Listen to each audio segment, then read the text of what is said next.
ہمارے ان اکابر کے کھاتے میں جاتا ہے جن لوگوں نے شبانہ روز محنتیں کر کے اور جو ہے وہ حکومت سے مذاکرات کر کے اور ایک 120 کا ایک ایسا فارمولہ جو انٹرنیشنل اسٹینڈرڈ سے جڑا ہوا اور عالمی معیار پر اترتا ہوا حکومت سے منظور کروایا اور بہت ساری مسجدیں رمضان میں اتر کے اب تک آباد ہیں۔ اصلاً یہاں بہت سارے مسائل ہیں، اس مسئلے کے بہت ساری جہتیں ہیں۔ ایک تو جہت وہ ہے کہ بہت سارے لوگ اس SOP کے قائل ہی نہیں۔ SOP سے مراد یہاں پر مسجدوں کا SOP سے مراد یہاں ماسک لگا کر نماز پڑھنا، یہاں سوشل ڈسٹینس کے ساتھ نماز پڑھنا، بہت سارے لوگ اس کے قائل نہیں۔ تو دیکھیں وہ ان کی اپنی ذاتی رائے ہو سکتی ہے، باقی جہاں تک ہمارے جمہور علماء کرام ہیں جس میں ہمارے مسلک کے بڑے بڑے ادارے ہیں اور انہوں نے ایک متفقہ موقف پیش کیا ہے۔ چنانچہ میں خود اس میٹنگ میں تھا جس کی صدارت مولانا مفتی تقی صاحب دامت برکاتہ العالیہ نے کی، جس میں تمام بڑے مدرسوں کے اور اداروں کے دارالفتاؤں کے ذمہ دار مفتی حضرات تھے، اور جس میں جامعہ علوم اسلامیہ علامہ بنوری ٹاؤن کے مفتی حضرات تھے، جس میں اشرف المدارس کے مفتی حضرات تھے، جس میں جامع رشید کے مفتی محمد صاحب اور دوسرے حضرات تھے، جس میں حضرت مولانا مفتی عبدالرؤوف سکھروی صاحب اور دارالعلوم کے دیگر اکابر حضرات موجود تھے، جامعہ بنوریہ کے مفتی حضرات موجود تھے۔ تو یہ ہمارے مستند اور بڑے ادارے ہیں، اور جامعہ فاروقیہ کی طرف سے میں خود بھی تھا، میرے ساتھ بھی کچھ ساتھی تھے۔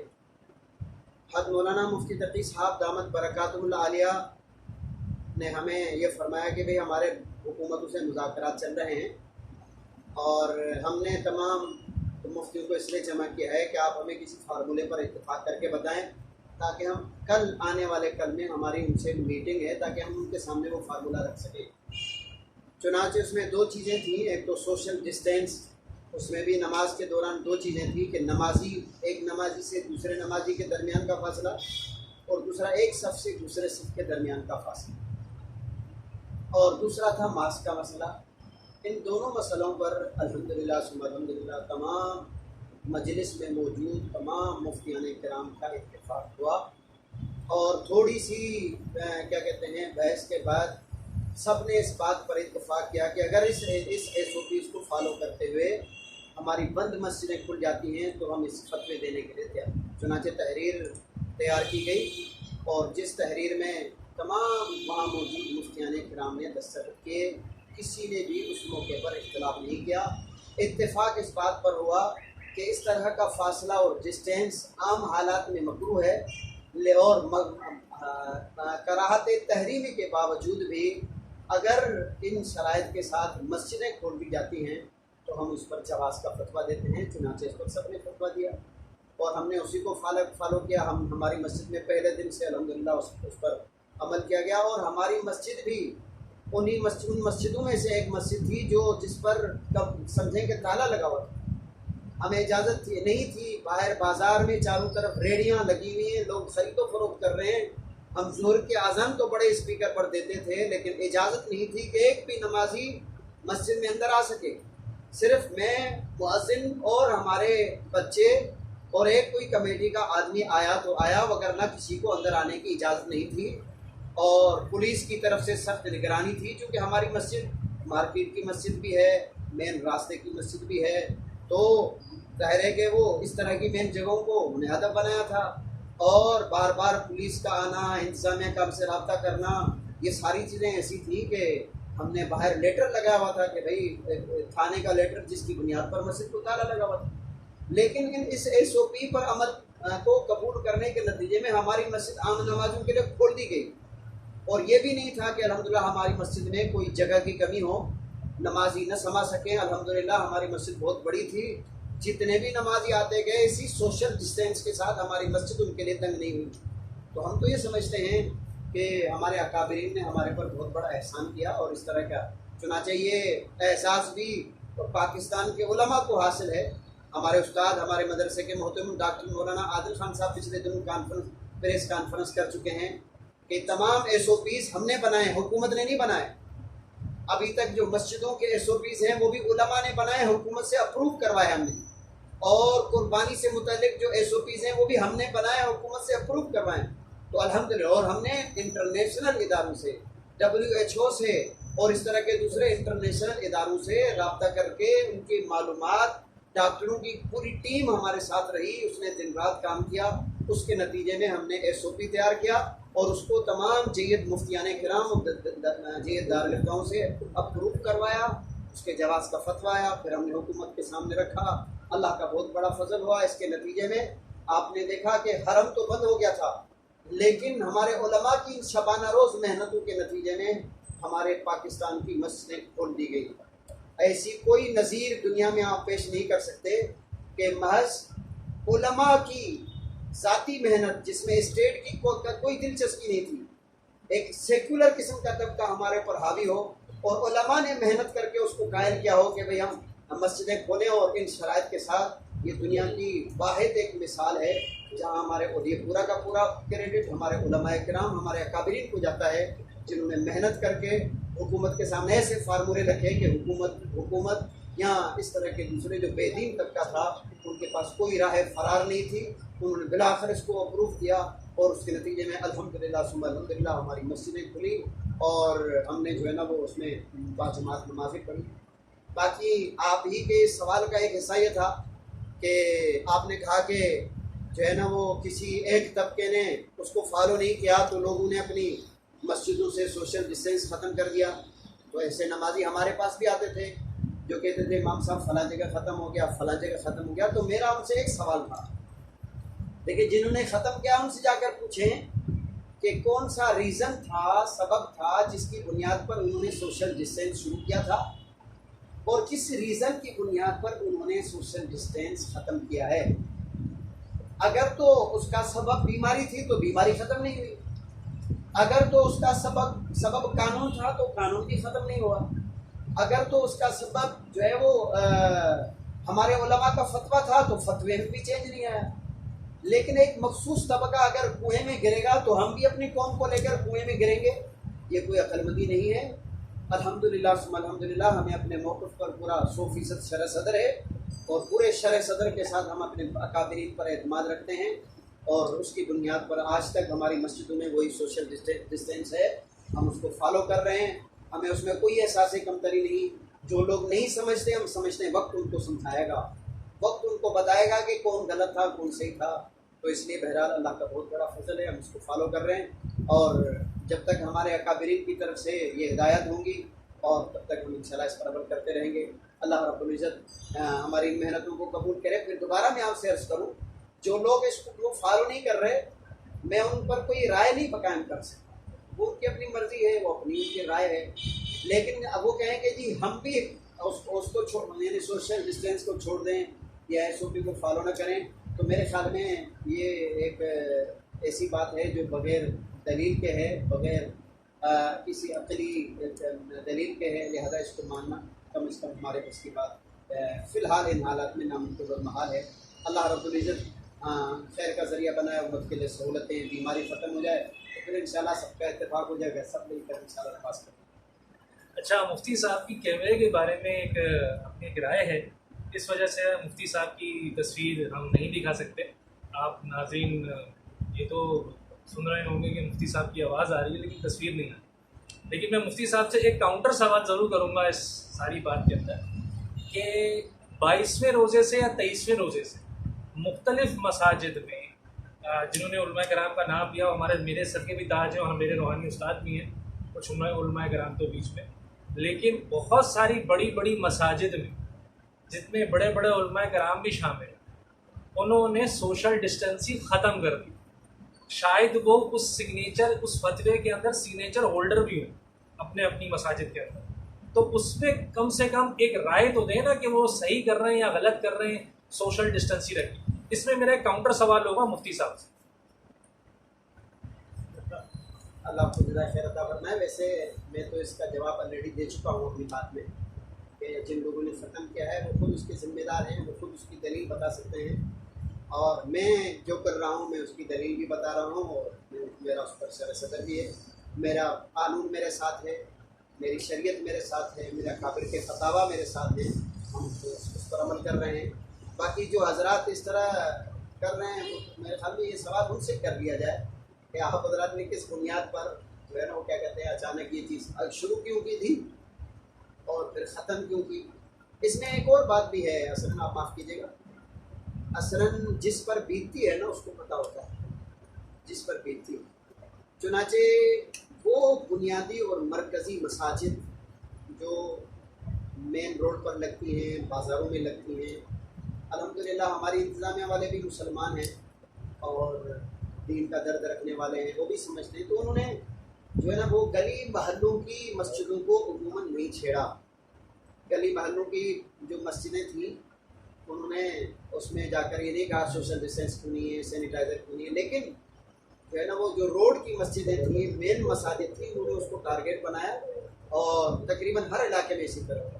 تو میں یہ سمجھتا ہوں جن لوگوں پر بیتی نہیں، جن کی مسجدیں بند نہیں ہوئیں، ان کو ایس او پیز کی قدر نہیں ہے، کیونکہ ان کے ایک دن نماز چل رہی ہے، کوئی فرق نہیں پڑا. تو لہٰذا جب کوئی فرق نہیں پڑا تو اچانک انہوں نے ان کو کہا جائے فاصلہ کرو تو ان کو یہ بات سمجھ میں نہیں آتی. لیکن آپ میرے جیسے انسان سے پوچھیں جس کی مسجد 4 ہفتے تک اس طرح بند رہی کہ ہم اکیلے مسجد میں 3 آدمی 4 آدمی بیٹھ کر روتے تھے اور مسجد ویران ہوتی تھی. جمعے کی نماز میں میرے سامنے 3 نمازی بیٹھے ہوتے تھے اور میں خطبہ پڑھتا تھا.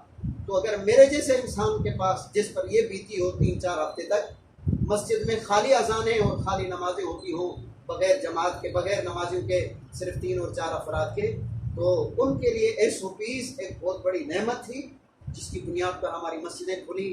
اور جن پر بیتی نہیں ہے تو لہٰذا ان کو قدر بھی نہیں ہے اور وہ حضرات کہتے ہیں کہ بھائی اس کا کوئی فائدہ بھی نہیں ہے. تو بہرحال یہ کہ میں سمجھتا ہوں کہ بیماری قطعاً اس کے کہ بیماری ہے یا نہیں، بیماری تو ہر آدمی دیکھ رہا ہے، وہ ہے، شریعت کی طرف سے گنجائش بھی ہے، اور پھر ظاہر کے توکل کی بھی شریعت میں ایک لمٹ ہے، ایک اسباب اختیار کر کے پھر اللہ کے حوالے کر. تو یہ اسباب کے درجے کی ایک کوشش ہے صوفی، اور مزید تو بیماری اللہ کے ہاتھ میں ہے. ہم تو اس بات کے قائل ہیں کہ یہ بھی سجن واہ واہ تو بھی سجن واہ واہ. اسباب کے درجے کا ہم جو ہے نا وہ احتیاط کر لیتے ہیں، مگر اللہ کے ہاتھ میں ہے. اگر یہ بیماری میرے نصیب میں لکھی ہے تو یہ ماسک مجھے اس کو روک نہیں سکتا، یہ سوشل ڈسٹینس اس کو روک نہیں سکتا. اگر وہ میرے نصیب میں نہیں لکھی تو وہ نہیں ہے. میرا یہ ایمان ہے.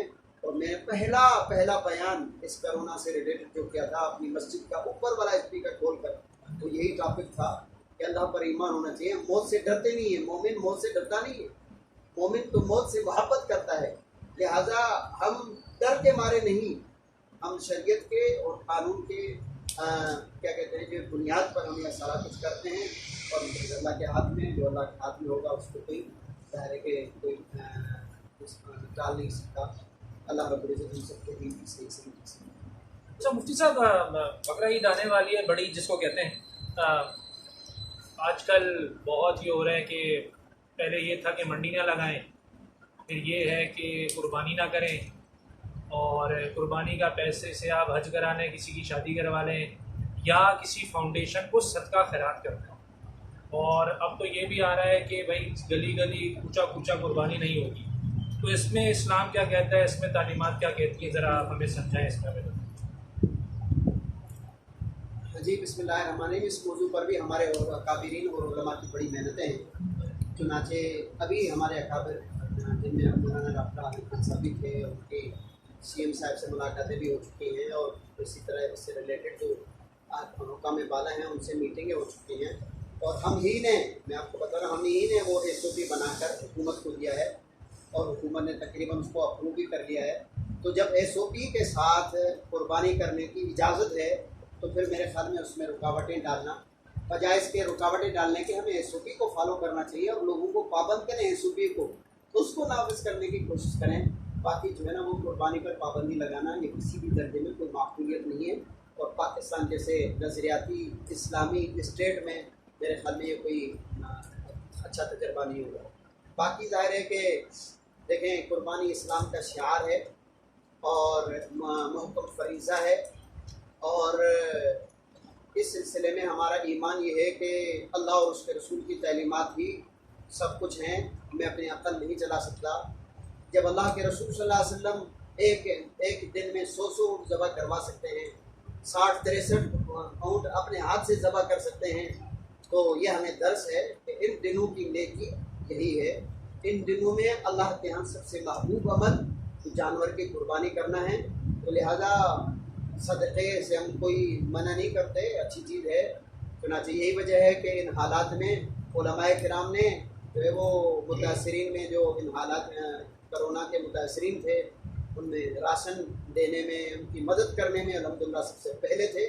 انفرادی اور اجتماعی صورت میں ہم نے بہت بڑا کام کیا ہے، ہمارے اکابرین نے، ہمارے علماء نے، ہم اس کے قائل بھی ہیں۔ رفائی کام بھی کرنے چاہیے، لیکن ہر چیز کی ایک لمٹ ہوتی ہے۔ رفائی کام ہم بھلے کریں، لیکن قربانی ہے، وہ ایک شعار ہے۔ آپ یہ نہیں کہہ سکتے کہ جانور ذبح کرنے کے بجائے آپ جو ہے نا وہ یہ پیسے کسی غریب کو دے دیں، یہ بالکل غلط ہے۔ یہ شعار اسلام کی توہین ہے، اور میرے خیال میں یہ نظریہ کم از کم پاکستان میں انشاءاللہ یہ قابل قبول نہیں ہے۔ یہ ابھی کی بات نہیں ہے، بہت پرانی باتیں ہیں۔ یہی جو ادارے مختلف قسم کے ٹرسٹ جو اپنے کیا کہتے ہیں اس بنیاد پر چل رہے ہیں، انہوں نے پہلے بھی کہا تھا لوگ حج پر جانے کے بجائے پیسے ہمیں دے دیں، ہم غریبوں میں صدقہ غریبوں سے تعاون کریں گے، اور قربانی کے بجائے پیسے ہمیں دے دیں، ہم غریبوں کے ساتھ تعاون کریں گے۔ تو یہ باتیں انشاءاللہ چلنے کی نہیں ہے، میرے خیال میں تو یہ کرنا بھی نہیں چاہیے، اس سے انکسار پیدا ہوگا۔ لیکن یہ پرانا ایک طبقہ ہے، اور دیکھیں ان حالات میں، یہ جو حالات ہیں ان حالات میں علماء کرام نے حکومت کے ساتھ کتنا تعاون کیا۔ اس کی وجہ یہ کہ ان حالات میں علماء کرام نے عوام کی جان اس پر قطعاً رسک لینا یہ اس کو پسند نہیں کیا۔ جہاں ایس او پی کو فالو کرنے کی بات ہوئی تو حکومت سے بڑھ کر ہم تھے، لیکن آپ اس کی آڑ میں دین دشمنی کا مظاہرہ کریں، آپ اس کی آڑ میں شاعر اسلام کو ہدف بنائیں، آپ اس کی آڑ میں اسلام کے خلاف باتیں کرنے لگیں، تو اس سے تو پھر ظاہر ہے کہ انتشار پھیلے گا۔ وہ بہت بڑا طبقہ جو اس وقت آپ کے ساتھ کھڑا ہے اور ایس او پیز میں آپ کے ساتھ تعاون کر رہا ہے، آپ ان کو بھی اپنا مخالف کر رہے ہیں، جو قتل بھی کسی صورت میں بھی بہرحال آپ کے حق میں اور اس ملک اور ملت کے حق میں نہیں ہے۔ یہ سیکولر طبقہ ہے، اور یہ جو ہے نا وہ کیا کہتے ہیں دین اور شریعت کے بجائے اپنے عقل پر عمل کرنا چاہتے ہیں۔ ہمارا ایمان یہ ہے کہ اللہ اور اس کے رسول کے فرامین سب سے پہلے ہیں، ہمارا عقل بعد میں ہے۔ ہمارے لیے بہتر وہی ہے جو اللہ اور اس کے رسول صلی اللہ علیہ وسلم نے کیا اور فرمایا۔ لہذا صدقہ اپنی جگہ پر ہے، لیکن صدقہ ان دنوں میں قربانی کا نعم البدل نہیں۔ صدقہ غریب کے ساتھ تعاون کرنا بہت اچھی نیکی ہے، لیکن ان دنوں میں قربانی کرنے سے زیادہ افضل نہیں۔ اللہ کے رسول صلی اللہ علیہ وسلم نے فرمایا کہ ان دنوں میں اللہ کے نزدیک سب سے محبوب چیز وہ جانور کو ذبح کرنا، اس کا خون بہانا۔ کوئی نیکی اللہ کو محبوب نہیں ہے اس سے افضل، تو لہذا سب سے افضل چیز قربانی کرنا ہے۔ یہ آپس میں جو ہے نا یہ تقابل کرنا اور یہ کہنا کہ جی یہ والے پیسے مائنس کر کے یہاں دیں، یہ ایک نگیٹو سوچ ہے، اور یہ ایک دین دشمن طبقہ ہے جس نے ہدف بنایا ہے۔ قوم جب فضول جگہوں پر پیسے خرچ کرتی ہے تو وہاں تو یہ طبقہ نہیں اٹھتا۔ وہ بہت ساری مختلف رسومات میں لوگ اپنے پیسے جمع پونچی ضائع کرتے ہیں، وہاں پر تو یہ نہیں کہتے کہ بھائی اتنا خرچ کرنے کے بجائے غریبوں کے ساتھ تعاون کر دیں۔ لیکن جب باری آتی حج کی، باری آتی ہے قربانی کی، تو یہ سارے کے سارے لوگ میدان میں آ جاتے ہیں اور اسلام کے اس فریضے کو اپنا ہدف بنا کر لوگوں کی نظروں میں اس کی اہمیت کو مشکوک اور مشتبہ کرنا چاہتے ہیں۔ تو میرے خیال میں یہ کہ یہ اس طرح کا طبقہ کچھ ناسمجھ ہے، اور ان کے پیچھے ان لوگوں کا ہاتھ ہے یا ان لوگوں کی فکر ہے جو شاعر اسلام کی عظمت سے آگاہ نہیں ہے۔ تو میرے خیال میں تو یہ کہ یہ بات بالکل غلط ہے اور اس طرح نہیں ہونا چاہیے۔ یہ بات کرنا ہی فضول ہے کہ قربانی کے بجائے آپ جو ہے نا وہ ہمیں پیسے دیں، اس کے بجائے کہ ہمیں قربانی بھی کرو، اللہ کا حکم ہے، لیکن لوگوں کے ساتھ تعاون بھی کرو۔ یہ دونوں چیزیں دونوں نیکیاں ہیں، لیکن اس طرح مقابلہ کرنا، اور ظاہر ہے کہ کل کوئی کہے گا بھائی نماز میں وقت ضائع کرنے کے بجائے چلو اپنے بھائی کے ساتھ تعاون کرتے ہیں، یہ تو صحیح نہیں۔ بھائی نماز اپنی جگہ پر پڑھو، فرض ادا کرو، پھر اپنے بھائی کے ساتھ تعاون بھی کرو، اس کی مدد بھی کرو، اور خوشی اور غمی میں اس کا ساتھ بھی دو۔ تو یہ ساری چیزیں الگ ہیں، اور یہ دین کا ایک مستقل شعبہ ہے، اور اسلام میں مستقل اس کی تعلیمات ہیں۔ تو لہذا ان دونوں کو آپس میں جوڑنا یا یہاں سے مائنس کر کے وہاں سے پلس کرنے کا فارمولہ بیان کرنا، یہ دین میرے خیال میں تو کوئی اچھی چیز ہے۔ اچھا، کچھ سوالات میرے پاس آئے تھے قربانی سے ریلیٹڈ کہ قربانی کن پہ فرض ہے، کن پہ فرض نہیں ہے، جیسے 7.5 تولہ سونا اور 52.5 تولہ چاندی اور اس کے برابر رقم.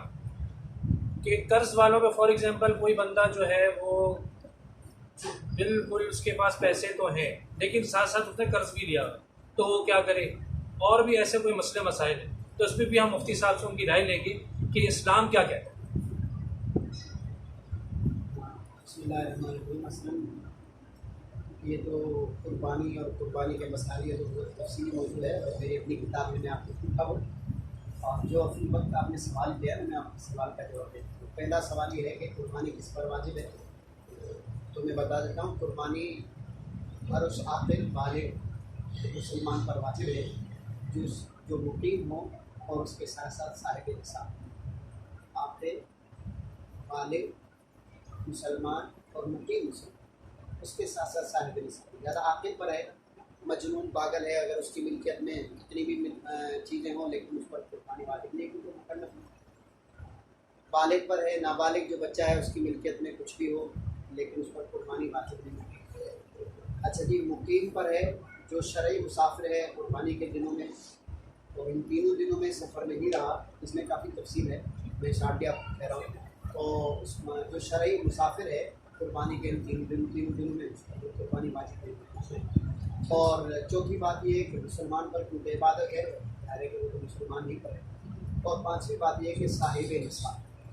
اب صاحب نصاب کو تھوڑا سا سمجھیں. صاحب نصاب سے مراد یہاں پر قربانی میں وہ آدمی ہیں جس کے پاس 5 چیزیں ان میں سے بعض یا کچھ ہوں جن کو ملا کر اگر قیمت لگائی جائے تو 52.5 تولہ چاندی کی قیمت کے برابر.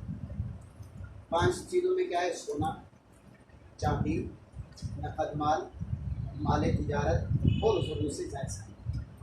سونا دیکھیں صرف سونا ہے, صرف سونا, اس کے ساتھ کچھ بھی نہیں ہے, تو پھر تو 7.5 تولہ ہوگا تو قربانی ہوگی وغیرہ. لیکن سونے کے ساتھ پلس ایک روپیہ بھی آ جاتا ہے, 100 روپے بھی آ جاتے ہیں, تو اب وہ سونے کا نصاب نہیں ہوگا بلکہ چاندی کا نصاب ہوگا 52.5. ایون کہ اس زمانے میں اگر 1 تولے کے ساتھ 100 روپے بھی ہیں تو اس پر قربانی واجب ہو جاتی ہے, کیونکہ دونوں کو پلس کریں تو وہ 1 لاکھ سے پلس ہے, تو ظاہر ہے کہ وہ 52.5 تولہ چاندی کی قیمت سے زیادہ ہے تو اس پر قربانی واجب ہے. سونا صرف یہ تو 7.5 تولے, لیکن سونے کے ساتھ تھوڑی چاندی ہے, نقد مال ہے, وہ کسی بھی صورت میں آپ کی جیب میں پڑا ہے, آپ نے بینک میں پڑا ہے, آپ نے کسی کو دیا ہے, امانت رکھوائی ہے, یہ سارا کا سارا نقد یہ بھی پلس ہے.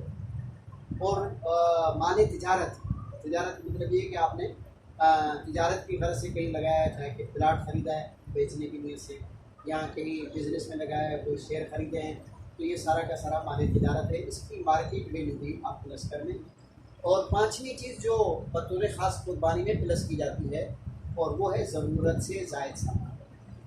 اب ضرورت سے زائد سامان کا مطلب ہے کہ جو چیز آپ کی ضرورت کی ہے نا اس کو تو پلس نہیں کریں گے, لیکن جو ایکسٹرا ہے ضرورت سے اس کو پلس کریں گے. اس کی مثال میں آپ کو دے دیتا ہوں.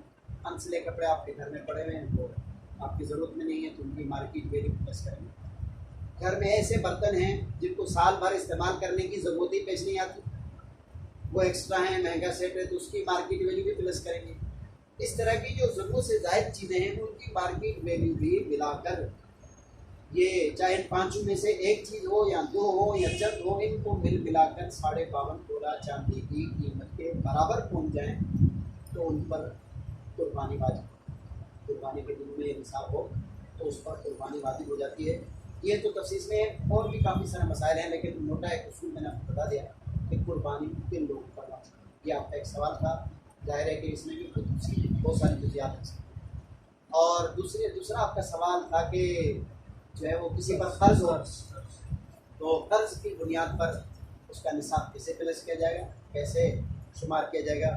تو دیکھیں شریعت کا اصول یہ ہے کہ شریعت نے مکلف کیا ہے استطاعت کے. کسی آدمی کے پاس قرض ہے, اب وہ قرض اس کے پاس جتنے پیسے ہیں اس میں سے اگر قرض مائنس کرتے ہیں تو پھر دیکھیں گے اگر اس کے پاس نصاب کے بقدر باقی بچ جاتے ہیں تو پھر تو اس پر قربانی ہے, لیکن جو باقی بچتے ہیں وہ جو نصاب سے کم ہیں یا بچتے ہی نہیں ہیں تو اس پر قربانی نہیں. تو قرض کے بارے میں موٹا اصول یہ ہے کہ آپ کے پاس ٹوٹل جو اپنی ملکیت ہے نصاب سے ریلیٹڈ چیزیں ہیں 5 پلس کر کے اس میں سے مائنس کریں آپ کا قرض مائنس کرنے کے بعد کچھ نہیں بچتا قربانی واجب نہیں. قرض مائنس کے کرنے کے بعد بچتا ہے لیکن وہ نصاب تک نہیں پہنچتا پھر بھی قربانی واجب نہیں، لیکن مائنس کرنے کے بعد پھر بھی نصاب کے بقدر اماؤنٹ آپ کے پاس باقی رہ جاتا ہے تو آپ مفتی صاحب یہ آپ کا بہت بہت شکریہ، آپ نے ٹائم دیا، لیکن ایک آخری سوال ہے قربانی سے ریلیٹڈ۔ فار ایگزامپل کسی نے صاحب نصاب نہیں تھا، اس کو یہ شوق تھا کہ وہ اپنا بکرا خریدے یا بیل خریدے، اس نے بکرا اور بیل خرید لیا، اب وہ بیل یا بکرا گم گیا یا چوری ہو گیا۔ ایک بندہ صاحب نصاب نہیں تھا لیکن اس نے شوق سے بکرا یا بیل خریدا اور بکرا اور بیل دونوں میں سے کوئی ایک چیز چوری ہو گئی، تو پھر کیا فیصلہ ہوتا ہے؟ یعنی کہ اسلام کیا کہتے ہیں؟ ہاں دیکھیں، شرعی مسئلہ اصولی طور پر اس کے تو بہت ساری جزیات ہیں، لیکن آپ کے سوال کا جواب یہ ہے کہ اصولی طور پر یہ ہے کہ اگر غریب آدمی ہے اس پر قربانی نہیں ہے، لیکن اگر وہ قربانی کا جانور خرید لیتا ہے تو اس جانور کی قربانی اس پر واجب ہے۔ چوری ہو گیا، اس جانور کی قربانی، لیکن چوری ہو گیا، ظاہر ہے کہ وہ جانور تو اس کے پاس ہے نہیں، تو اب ظاہر ہے کہ اس کا وجوب بھی ثابت ہے۔ بہت بہت شکریہ مفتی صاحب سے۔ میرا بس لاسٹ سوال یہ ہوگا کہ مفتی صاحب کا بہت بہت شکریہ، مفتی صاحب نے ٹائم دیا، کہ فار ایگزامپل کہ ایک جانور جو ہے اس ایک شخص سے اس پہ قربانی نہیں ہے، یعنی کہ اس پہ قربانی واجب نہیں ہے، وہ اپنے شوق سے انٹرسٹ سے جو ہے وہ جانور لے آتا ہے بکرا یا بیل، لیکن وہ چوری ہو جاتا ہے، چوری ہو گیا وہ بیل، اب کیا کرے گا کہ کیا اس پہ قربانی واجب ہے یا نہیں ہے؟ اس میں اسلامی تعلیمات کیا کہتے ہیں؟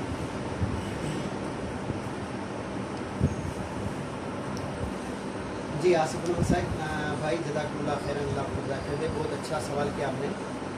اصلاً ایک میں آپ کو پہلے اپنے سوال کا جواب دوں گا، اس کے بعد پلس اس کے ساتھ ایک اور چیز بھی باریک فرق کے ساتھ ایک اور مسئلہ بھی بتاؤں۔ آپ نے سوال یہ کیا ہے کہ کوئی آدمی غریب ہے، صاحب نصاب نہیں ہے، وہ قربانی کا جانور خرید لیتا ہے اور پھر وہ جانور اس سے گم ہو جاتا ہے یا چوری ہو جاتا ہے یا مر جاتا ہے، یا جو گم ہوتا ہے یا چوری ہو جاتا ہے، تو اس صورت میں کیا حکم ہے؟ تو میں نے آپ سے عرض کیا اس وقت اس مسئلے کا جواب یہ ہے کہ دیکھیں، ایک آدمی نے پر قربانی واجب نہیں تھی تو اس کو جانور خریدنا واجب نہیں تھا، لیکن جب قربانی کی نیت سے جانور خرید لیا تو اب اس جانور کی قربانی اس پر واجب ہے۔ اس جانور کی، میرا لفظ سمجھیں، اس جانور کی قربانی اس پر واجب ہے، لہذا اگر یہی جانور اگر گم ہو جائے یا چوری ہو جائے تو پھر اس صورت میں کیا ہوگا؟ یہ واجب اس سے ثابت ہو جاتا ہے اور اس کے ذمے دوسری قربانی کرنا، دوسرے جانور کو ذبح کرنا لازم نہیں، واجب نہیں، یہ بات سمجھ لیں۔ ہاں، اس کا یہ جانور گم ہو گیا یا چوری ہو گیا، اس نے پھر کیا کر لیا کہ دوسرا جانور خرید لیا، تو اب پہلا والا جانور دوبارہ اس کے پاس مل جاتا ہے، تو پھر اس پر واجب ہے کہ دونوں جانوروں کی قربانی کرے، اس پر واجب ہے کہ دونوں جانوروں کی قربانی کرے، کیونکہ غریب آدمی جو صاحب نصاب نہ ہو، جب کوئی جانور قربانی کی نیت سے خریدتا ہے تو نظر کے حکم میں ہو جاتا ہے، جس کا پورا کرنا واجب ہے۔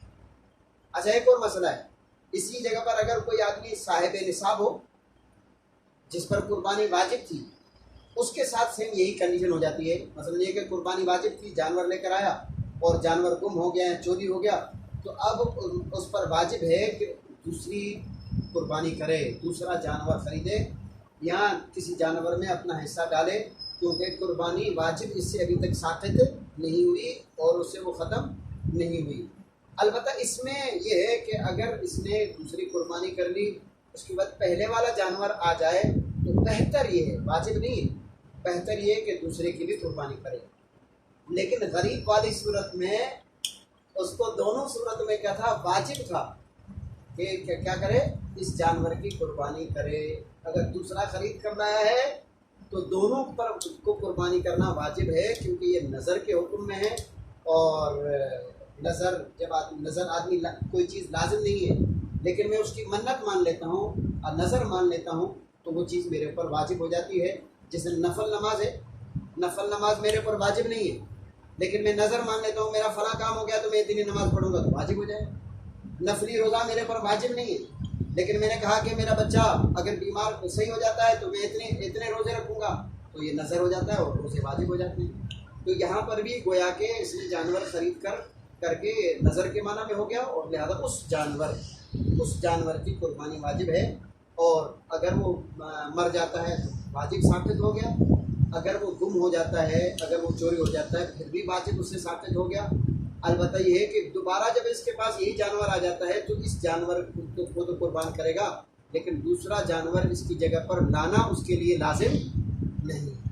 لیکن اگر یہ دوسرا لے کر آ گیا، پہلے والا آلریڈی گم تھا، پھر پہلے والا بھی مل گیا، تو اب دونوں کو قربان کرنا واجب ہے، دونوں کو قربان کرنا واجب ہے۔ تھوڑا سا باریک فرق ہے ان تینوں مسئلوں میں، تھوڑا سمجھنا چاہیے، بہت سارے لوگ سمجھتے نہیں ہیں تو پھر مغالطے میں پڑ جاتے ہیں۔ اس لیے آپ نے مستند، جیسے آپ نے پہلے ایک جملہ کہا تھا نا، بہت زبردست جملہ کہا، ہم میں سے ہر کوئی آدمی ایک فیملی ڈاکٹر رکھتا ہے، اور جس کو ہمارا پورا بیک گراؤنڈ پتہ ہوتا ہے، اور پھر فوراً اسے رابطہ کرتے ہیں اور وہ ہمیں اپنے مسئلے کا حل بتا دیتا ہے، اور ہمیں ایک نسخہ بتا دیتا ہے، کوئی میڈیسن تجویز کر لیتا ہے۔ تو بھائی ہمیں روحانی معالج کی بھی ضرورت ہے، دینی اعتبار سے ایک ایسا آدمی جس پر آپ کا اعتماد ہو، جو ایتھینٹک اور مستند ہو، اور اسے ہر وقت آدمی پوچھتا رہے۔ فاسألوا اہل الذکر ان کنتم لا تعلمون، اللہ رب العزت کا حکم ہے، اگر تمہیں معلوم نہیں ہے تو علماء سے، اہل علم سے پوچھ لینا چاہیے۔ اللہ رب العزت ہمیں بہت بہت شکریہ ڈاکٹر مفتی محمد احمد صاحب، میں ان کا سمجھ لیں روحانی استاد، روحانی شاگرد بھی ہوں۔ تو اس سے ریلیٹڈ اگر آپ لوگوں کا کوئی سوال ہو، کوئی بھی سوال ہو، تو آپ ضرور کمنٹ کیجیے گا، اور ایک دفعہ پھر ہم ڈاکٹر صاحب کا شکریہ ادا کرتے ہیں کہ آپ میرا چینل سبسکرائب کریں، لائک کریں، آپ کو بہت بڑی اچھی معلومات حاصل ہو سکتی ہیں۔ کیمرہ مین شاہ زیب خان کے ساتھ میں ہوں آصف انور، کراچی۔